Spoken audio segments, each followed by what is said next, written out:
반갑습니다. 부동산 투자 여행의 박일입니다. 자, 20대 대선이 얼마 전에 모두 다 끝났습니다. 5월 10일부터 새로운 정부가 출범하게 되죠. 따라서 이번 시간에는 새로운 정부가 들어섬으로 해서 윤석열 당선인께서 공약한 내용을 가지고 이번 시간에 말씀드릴까 합니다. 자, 윤석열 당선인은 잘 아시겠지만은 부동산 규제를 많이 풀 것이다라고 여러분들이 기대를 아마 많이 하고 있을 것으로 보여집니다.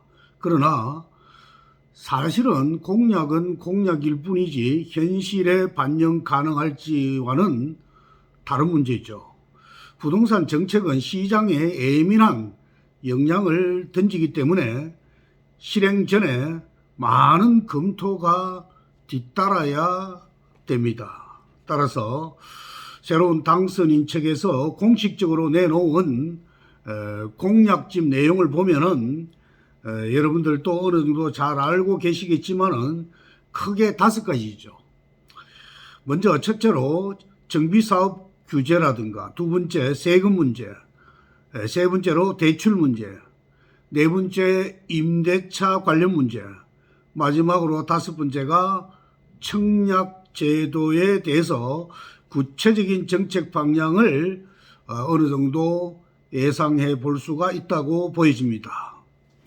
자, 먼저 그러면은 정비사업과 관련돼서 재개발, 재건축의 규제 완화의 내용을 보면은 새로운 정부에서는 가장 많은 변화가 아마 예상되는 부분이 아닐까라고 생각이 되어집니다. 대대적으로 규제 완화가 아마 뒤따를 것으로 생각이 되어집니다.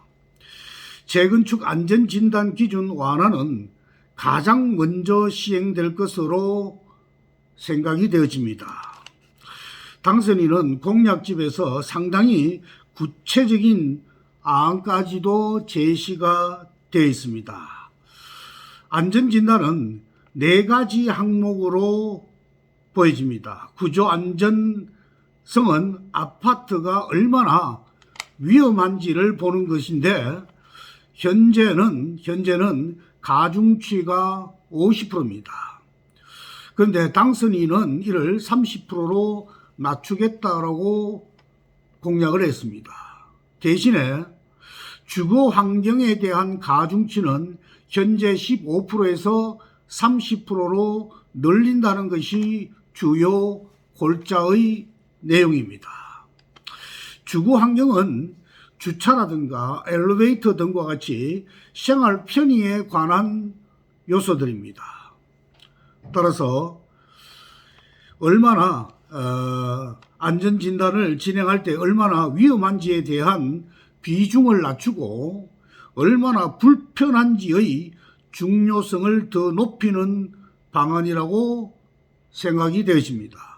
안전진단은 국토교통부가 시행령만 고치면은 바로 시행되기 때문에 아마 시행 가능성이 가장 빠르지 않을까 이렇게 생각이 되어집니다. 아울러서 재건축 초과 이익 환수 제도는 폐지가 아니라 완화로 공약이 되어져 있죠. 법을 없애려면 국회의 동의를 받아야 됩니다. 그러나 지금 여러분들 잘 아시다시피 새로운 정부에서는 여소야대의 상황이기 때문에 국회의 동의를 받는 것이 그리 쉬워 보이지만큼은 아닙니다.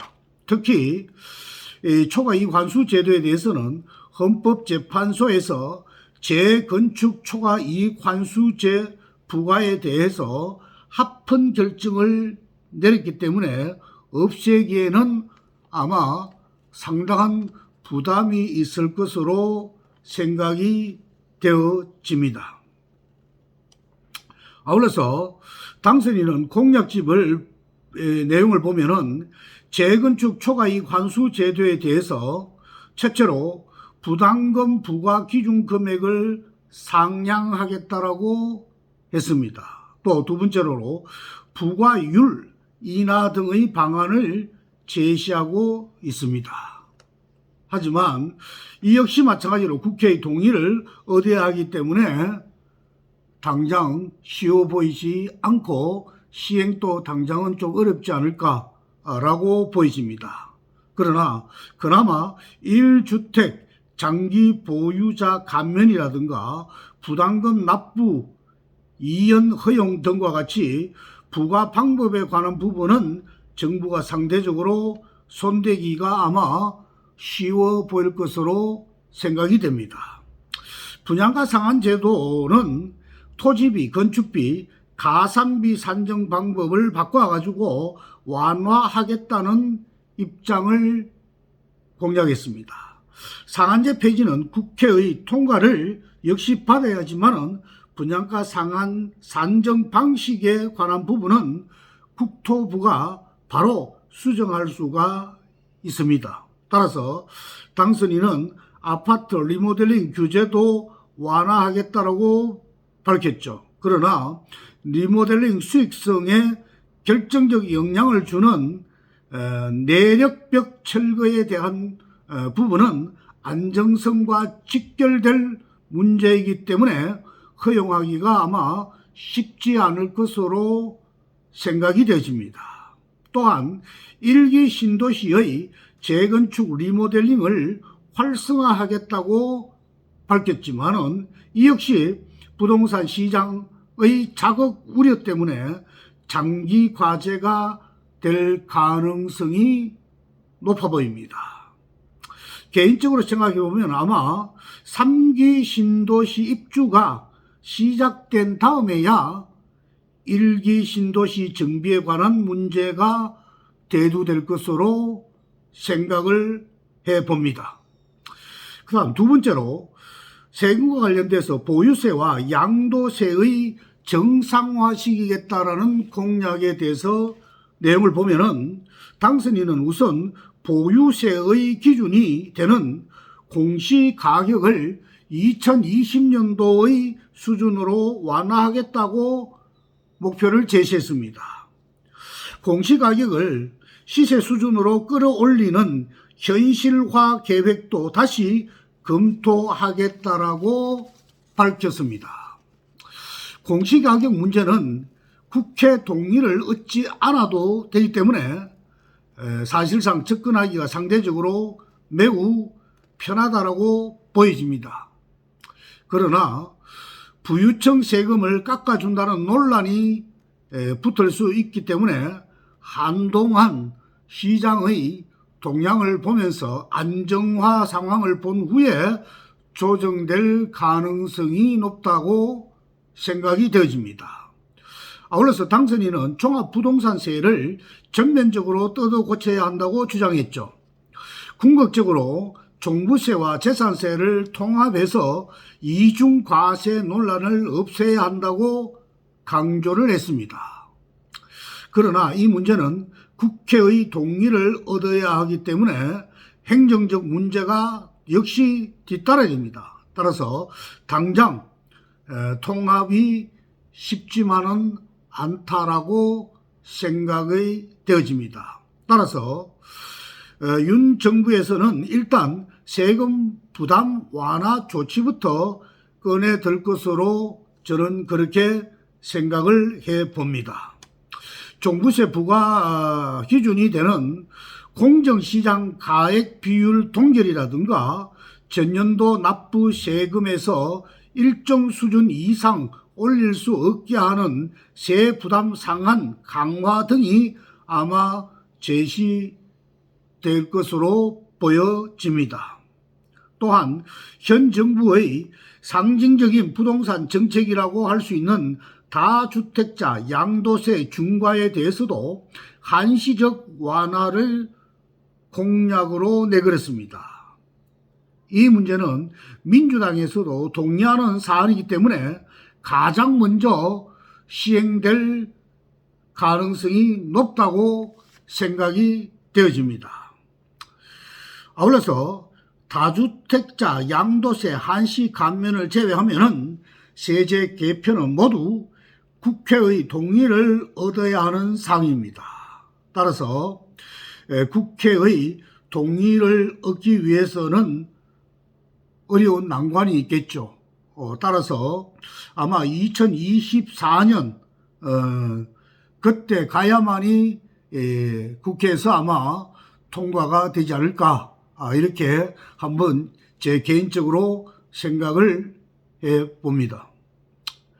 그 다음 세 번째, 대출 규제 완화입니다. 여러분들도 잘 아시겠지만은 지금은 대출이 묶여 있죠.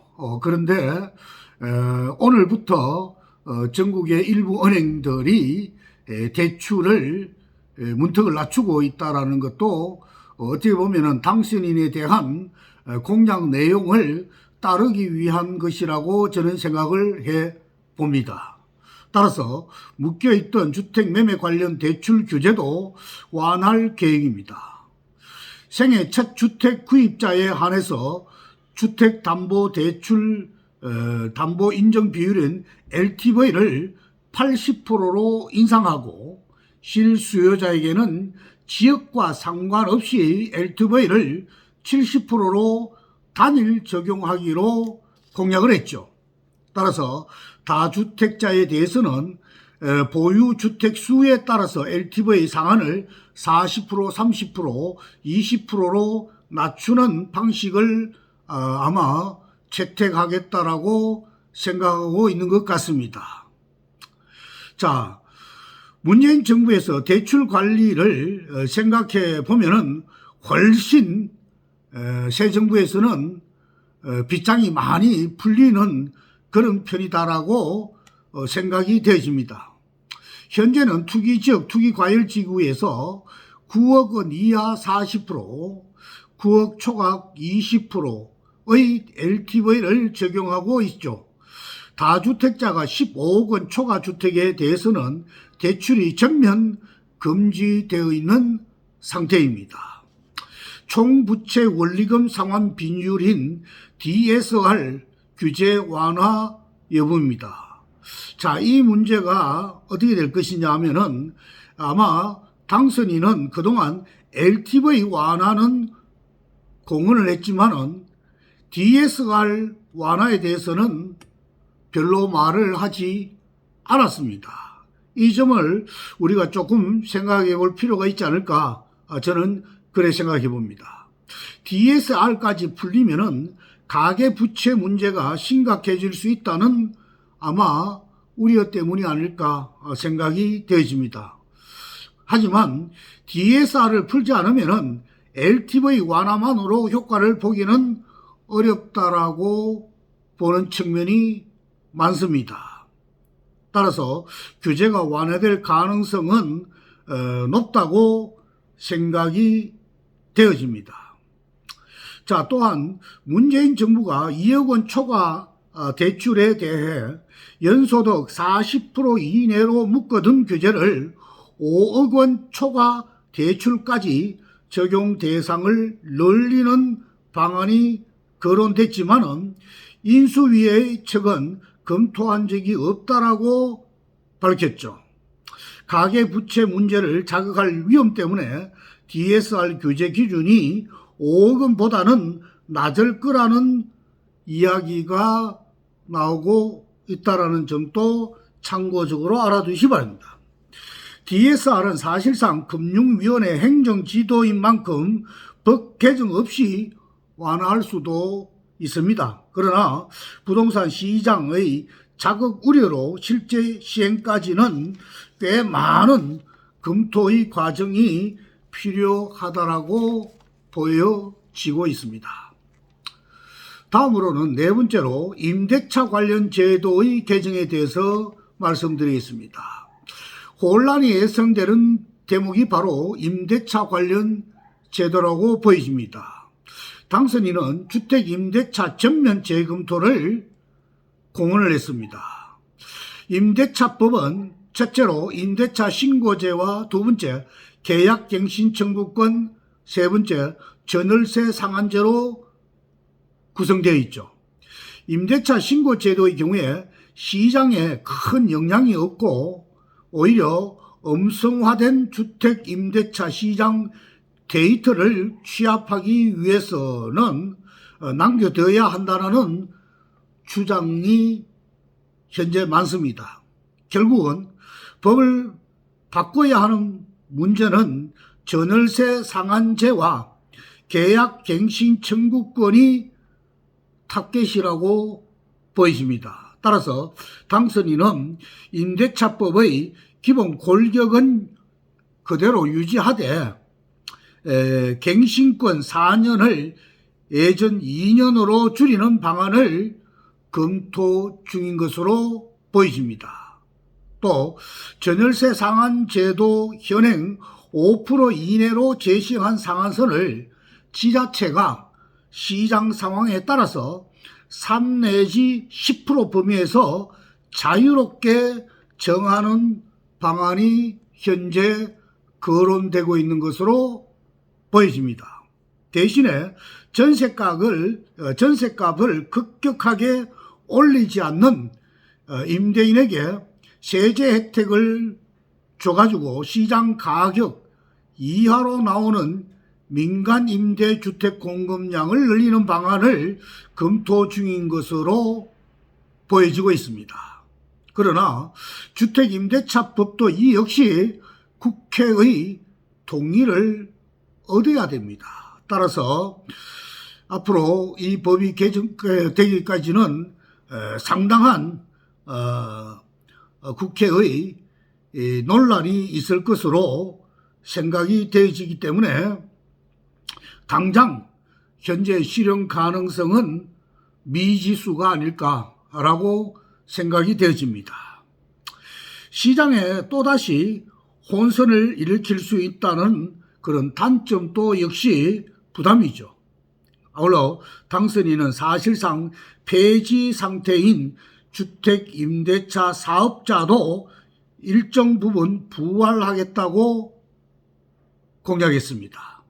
전용 면적 60제곱미터 이하 아파트에 한해서 신규 등록을 허용하겠다는 생각을 가지고 있는 것 같습니다. 하지만 종부세 합산 배제라든가 양도세 중과 배제 등 세금 혜택을 어디까지 인정할 것이를 놓고 아마 극한의 논란이 일 것으로 생각이 되어지는 부분입니다. 마지막으로 5번째로 청약제도의 개편에 관한 공약 내용을 보면은 당선인은 청약제도를 개편하겠다는 청사진도 발표했죠. 전용 면적 60에서 85제곱미터와 85제곱미터 이상으로 구분하던 기존 청약제도에다가 60제곱미터 이하를 추가해서 가점제를 40%, 추첨제 60%를 적용하겠다라는 내용입니다. 자, 2017년 파리 대책에서 수도권 공공택지와 투기과열지구 일반 공급의 가점제 비율이 100%까지 높아지면서 청약 가점이 낮은 20대와 30대는 청약을 통해 내 집을 마련하는 것이 사실상 어렵게 됐죠.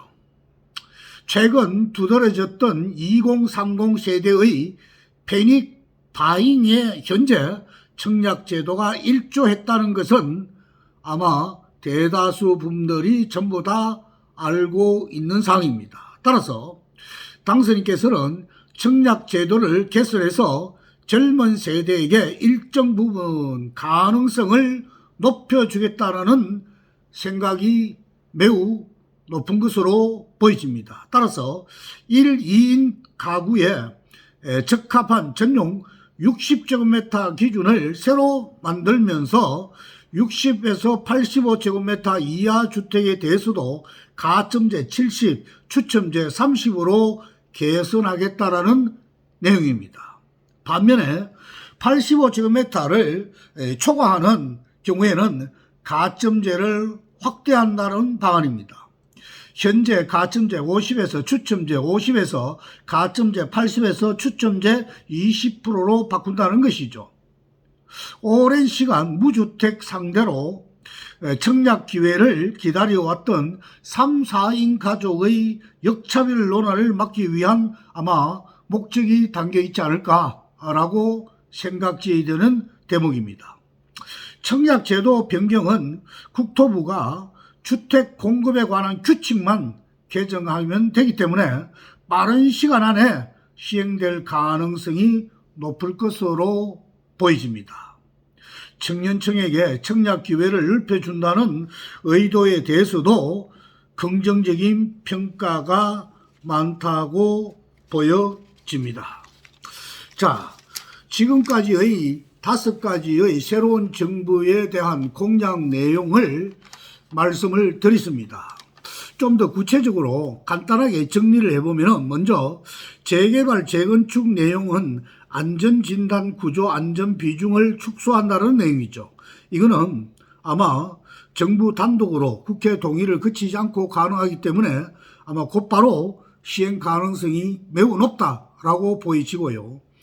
재개발 재건축과 관련해서 초과이익 환수 제도의 완화에 대해서는 초과이익 환수법을 개정해야 되기 때문에 지금과 같이 여소야대에서는 좀 어렵지 않느냐. 따라서 2024년 총선이 있은 후에 국회의원 선거 이후에나 가능하지 않을까라고 보여지고요. 그 다음 분양제도에 대해서는 85제곱미터 이하의 추첨제의 부활입니다.